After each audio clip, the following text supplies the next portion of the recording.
오늘도 주의 말씀 앞에 서게 되어 여러분 모두 주의 이름으로 축복합니다. 하나님 말씀 이사야 59장 2절입니다. 오직 너희 죄악이 너희와 너희 하나님 사이를 갈라놓았고 너희 죄가 그의 얼굴을 가리워서 너희에게서 듣지 않으시게 함이니라.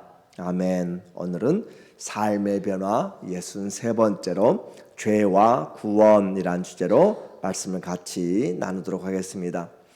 하나님의 천국 잔치는 하나님이 누구나 믿으면 올 수 있다라고 이야기했습니다. 값 없는 자도 돈 없는 자도 누구든지 올 수 있는데 온 다음에는 그 은혜에 맞게 그들의 삶을 변화시켜라 라고 하는 거예요. 그래서 과거의 옛 사람을 벗어버리고 과거의 길과 생각을 바꾸고 의복을 바꾸라 라고 지속적으로 말합니다. 왜냐하면 이제는 죄인의 삶이 아니라 의로운 자의 삶이기 때문에 그래요. 새로운 삶이기 때문에 그렇습니다. 새로운 삶의 특징을 한 단어로 이야기한다면 그리스도와 연합입니다. 새로운 삶, 그리스도와 연합된 삶이기 때문에 옛 것은 그리스도와 연합되지 않는 것들은 버려라 라는 것이죠. 그래서 경건의 모양만 있는 그런 신앙이 아니라 경건의 능력을 가지고 기도를 해도 내가 기도하면 들으신다라는 믿음을 가지고 하는 것이고, 말씀을 읽으면 이 말씀이 생명의 양식이다라고 그렇게 살았고 운동력이 있는 그런 진리의 말씀인 것을 우리가 믿음으로 읽는 것이에요. 그래서 힘들고 어려워도 그 약속의 말씀을 끝까지 믿음으로 내가 해나가면 그 말씀이 우리에게 능력이 됩니다. 그래서 주님 앞에 경건의 능력을 가진 자는 예배를 하나님 앞에 올바로 드리게 되고 예배가 삶을 바꾸게 돼요. 우리의 금식도 형식적인 것이 아니라 하나님 앞에 살리는 자의 삶, 억눌린 자를 풀어주고 자유케 하고 하나님이 주신 은혜를 함께 나눌 때 힘든 것 같지만 그럴 때 하나님께서 우리의 기도에 속히 응답하시고 하나님의 그 호의가 하나님이 호의하시는 인도하시는 것이 우리에게 있다라고 그렇게 말했어요. 삶을 바꾸라 다시 59장 1절에 말합니다. 이제 하나님이 그들과 법정에서의 지금 하나님과 또 피고로 이스라엘 그리고 검사로 이사야가 함께 서 있는 그런 장면으로 생각해 보면 되겠어요. 그래서 이스라엘 백성들이 컴플레인을 지금 하고 있는 것이죠. 왜 하나님 우리를 선민이라고 이야기하시고 은혜를 주셨다고 이야기하는데 성전은 왜 파괴됐고 우리는 왜 포로로 끌려가고 그렇게 이방 나라들에게 웃음거리가 되고 조롱거리가 되었고 수치와 멸시를 당하였습니까? 라고 그렇게 하는 내용들에 대하여서 하나님이 말씀하는 이사야를 통해서 말씀하는 거죠. 여호와의 손이 짧아 구원하지 못하심도 아니요 귀가 둔하여 듣지 못하심도 아니라 하나님이 우리의 기도를 들을 그런 능력이 안 돼서 그런 너희들을 도와주지 못한 것이 아니다 라는 것이죠. 몰라서 알지 못해서 도와주지 못한 것이 아니다 라고 했어요. 그래서 우리에게 아주 중요한 신앙생활에서 왜 우리의 삶이 힘들고 기도의 응답이 더디고 우리의 삶이 올바로 잘 되어지지 않을까, 하나님 관계가 왜 그렇게 서먹서먹하고 뭘까라고 하는 아주 중요한 답을 이사야 59장 2절에서 우리에게 해주고 있어요.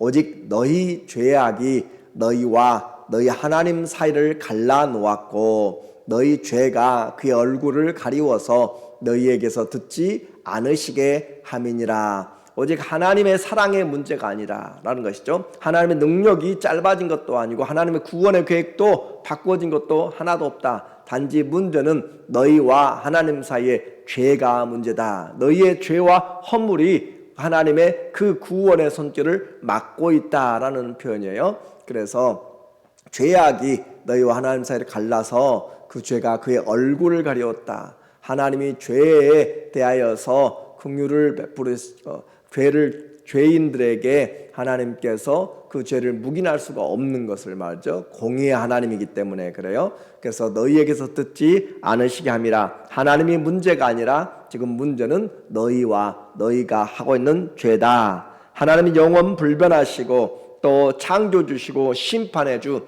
능력은 변함이 없습니다. 여전히 사랑이신 하나님, 그 하나님께서 고통받는 그의 백성을 외면해야만 되는 것은 그만큼 죄의 무게가 있다는 거죠. 죄 때문이다. 2절에서 분명하게 이야기했어요. 그래서 죄가 가면 하나님의 사람들이 제대로 사역을 못합니다.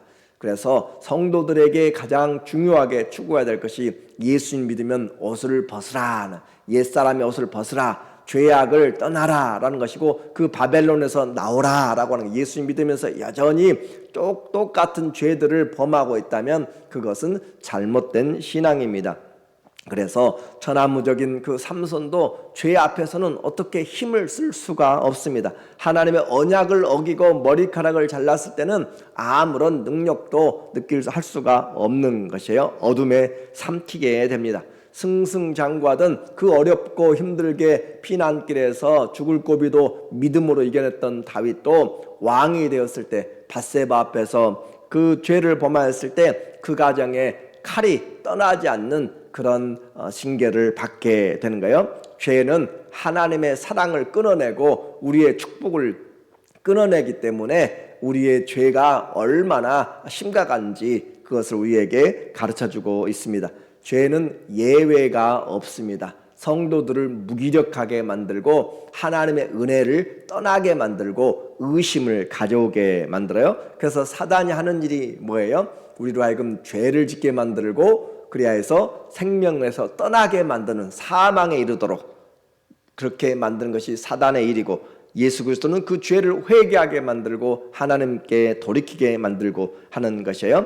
그래서 최대한 빨리 회개하는 것, 용서를 구하는 것, 발을 돌이키는 것, 회개, 메타노이아, 방향을 전환하는 것이에요. 그렇게 해서 마음의 변화로, 그래서 하나님의 영광에 이르지 못한 그 죄에서 하나님께 나오면 주님은 미쁘시고 의로우사 우리를 용서하신다라고 그렇게 말했습니다.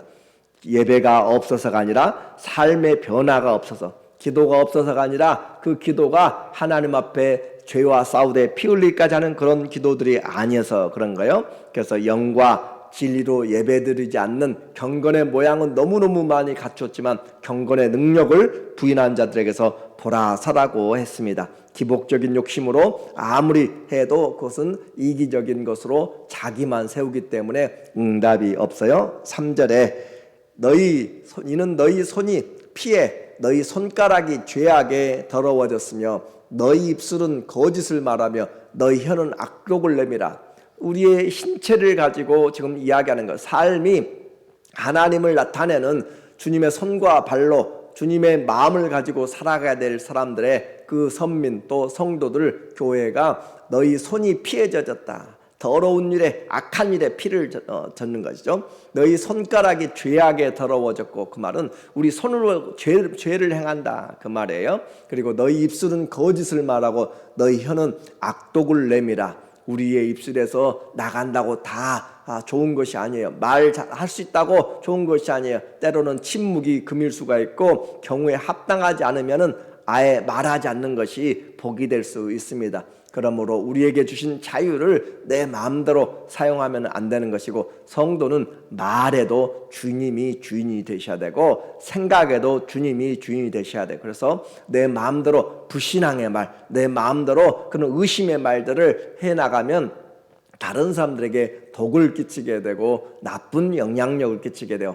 우리는 그리스도인들의 말의 원리 아시죠? 에베소서 4장 29절에 무릇 무익한 말은 너희 입 밖에도 내지 말고 오직 덕을 세우는데 소용된 대로 선한 말하여 듣는 자들에게 은혜를 끼치게 하라. 우리 입술에서 나가는 것들이 덕을 끼치게 하지, 모여있는 자들에게 인기를 높이기 위해서 나의 어떤 재능들을 나타내기 위해서 세상의 것들로 그렇게 하게 되면 그 분위기가 바뀌게 돼요. 말을 어떤 말들 하느냐에 따라서 완전히 바뀌게 돼요. 교회는 특별히 하나님의 그 말씀 안에서 믿음의 말, 소망의 말, 격려와 사랑의 말로 해야지, 원망과 작은 원망들, 작은 질투들, 시기들로 시작되고 사람들을 비난하고 시작하면 끝이 없게 됩니다. 사단에게 넘어가는 거예요. 그래서 너희 입술은 거짓을 말하고 너희 혀는 악독을 나타내는 무덤 같은 그런 사람들이다 라고 그렇게 지금 이사야가 너희의 삶을 보라. 그렇게 변하지 않는 삶, 손으로 입으로 범죄를 가지고 와서 하나님께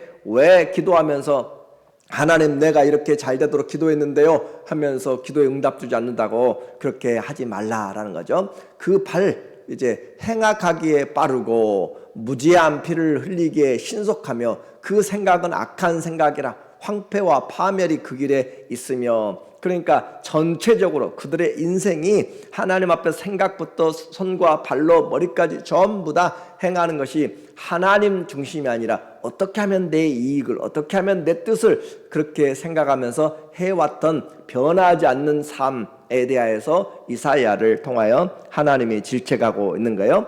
그래서 이런 사람들이 살면 이런 생각, 이런 피 흘림, 이런 그 발걸음들을 가지고 해나가고 악독을 행하게 되면 그 사회는 어떤 사회가 될 것인가? 뻔한 사회죠. 정의가 없습니다. 4절에 보니까 공의대로 소송하는 자가 사도 없고 진실되게 판결하는 자도 없으며 허망한 것을 의뢰하고, 이것이 우상이죠. 허망한 것을, 헛된 것을 의지하며 의뢰하며 거짓을 말하며 악행을 잉태하여 죄악을 낳으며 그들의 삶에 뿐만 아니라 가정에도 신뢰가 사라지게 되고 또 사회에도 신뢰가 사라지게 되는 신용사회가 되지 못하는 그런 불량사회가 되는 것이고, 공의롭지 못하고 돈이 있으면 빠져나가고 권세가 있으면 그 모든 것들을 잡고 해나가고, 그래서 이런 헛된 공의가 없는 사회가 되게 된다. 그리고 독사의 알을 품으며 거미의 줄을 짜나니 그 알을 먹는 자는 죽을 것이요 그 알이 밟힌즉 터져서 독사가 나올 것이라. 그들이 하고 나타내고 만들어내는 모든 것들이, 생산해내는 것들이 전부 다 죄악투성이다 라고 하는 것이죠. 이것이 바로 하나님이 진다라는 그런 이스라엘의 사회의 모습이었습니다. 사방을 다 둘러봐도 이와 같이 하고 있으면 빛이 아니라 어둠이죠. 신음소리죠. 기쁨이 아니라 신음소리, 슬픔의 소리. 그것을 한마디로 말하면 소경된 삶, 맹인된 삶을 살고 있다. 9절에 보면 그러므로 정의가 우리에게서 멀고 공의가 우리에게 미치지 못한즉 우리가 빛을 바라나 어둠뿐이요 밝은 것을 바라나 깜깜한 가운데로 행함으로 우리가 맹인같이 담을 더듬으며, 맹인처럼 길을 가지 못하고 정말 그 옆에 있는 것들이 무엇인지 더듬어야만 되는, 그리고 눈 없는 자같이 두루 더듬으며 낮에도 황혼때같이 넘어지니 우리는 강장한 자 중에서도 죽은 자 같은지라. 살았다고 산 자의 삶이 아니다 라고 하는 거예요. 그래서 진리가 떠나게 되면 우리는 이런 소경된 맹인된 삶을 살게 되고 흑암의 삶을 살게 됩니다. 성도에게 주신 그 은혜들을 우리가 제대로 사용하지 못하면 사회도 이렇게 죄악 가운데 살게 되는 거예요.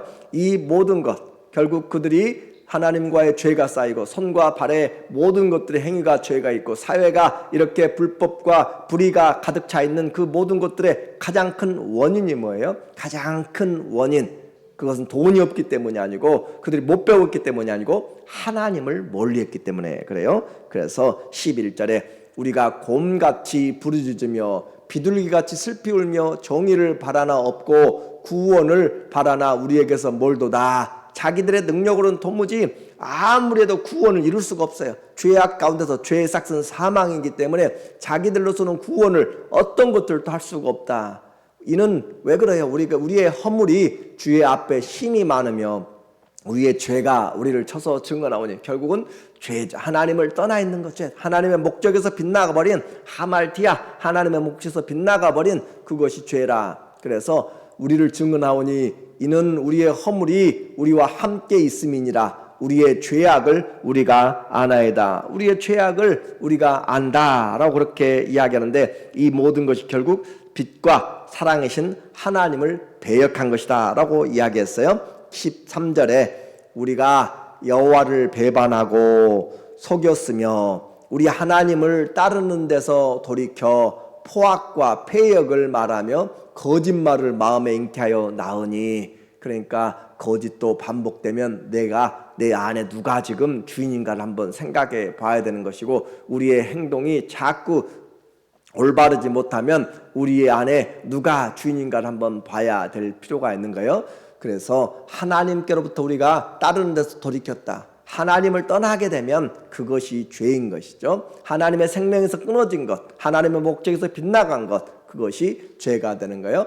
정의가 뒤로 물리침되고 또 공의가 멀리 섰으며 성실이 거리에서 엎드러지고 정직이 나타나지 못한도다. 하나님을 떠나게 되면 그 사회는 절대 공의롭게 흘러갈 수가 없습니다. 하나님을 두려워하지 않으면 사람들을 두려워하게 되고, 돈을 두려워하게 되고, 우상들을 두려워하게 되고, 피조물들을 두려워하게 됩니다. 그러므로 하나님이 떠나면 이 세상은 살아갈 수가 없는 것이 돼요. 이와 같이 죄와 허물로 죽은, 인생을 한마디로 이야기하면 수고와 슬픔이고 죄와 허물로 죽은 사람들, 그런데 그와 같이 이사야가 지금 그들의 죄들을 적나라하게 다 드러내는데 그걸 듣고 있던 하나님의 마음, 이제 전달되기 시작해요. 하나님의 사랑은 포기하지 않고 하나님은 긍휼이 불타는 그런 하나님, 그래서 하나님의 구원의 열심을 일하기 시작합니다. 하나님의 열심인 거죠. 15절에 성실이 없어짐으로 악을 떠나는 자가 탈취를 당한도다. 그래서 사회에서 당하는 일들이죠. 여호와께서 이를 살피시고 그 정의가 없는 것을 기뻐하지 아니하시고 죄악된 세상을 그대로 놔두지 않았다라는 거죠. 사람이 없음을 보시며 중재자가 없음을 이상히 여기셨으며 그와 같이 되어지는데 아무도 나서서 그 일을 해결하려고 하는 사람이 없다라는 말이에요.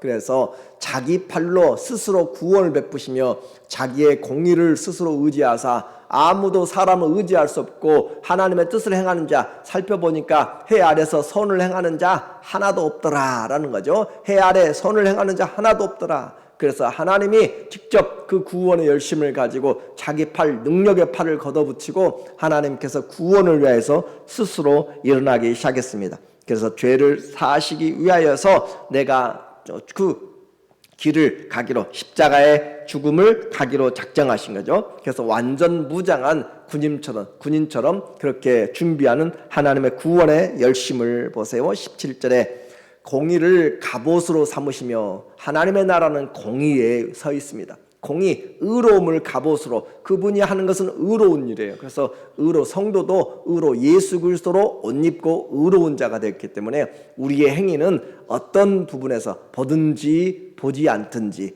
우리는 의로움으로 옷 입고 살아야 되는데, 공의를 갑옷으로 삼으시고 구원을 자기 머리에 써서 투구로 삼으시며, 그분의 목적은 구원이에요. 그래서 그 머리의 모든 계획, 목적은 구원을 향하여서 하나님이 그 구원의 투구를 쓰고 보복을 속옷으로 삼으시며, 죄에 대한 보복이죠. 그래서 보복으로 하나님의 마음을, 죄에 대한 심판에 그 마음을 가지고, 그리고 열심을 입어 겉옷으로 삼으시고 열심으로 겉옷을 삼으사 하나님이 행하시는 일, 그들의 행위대로 갚으시되 그 원수에게 분노하시며 그 원수에게 보응하시며 섬들에게 보복하실 것이라. 하나님의 구원의 열심 아무도 방해하지 못합니다. 전쟁의 목적 분명하게 정하셨어요. 구원이다. 죄에 대한 보복으로 심판을 철갑으로 철저하게 누르시고 사랑의 열정을 그 어깨 망토처럼 거치시고, 주님이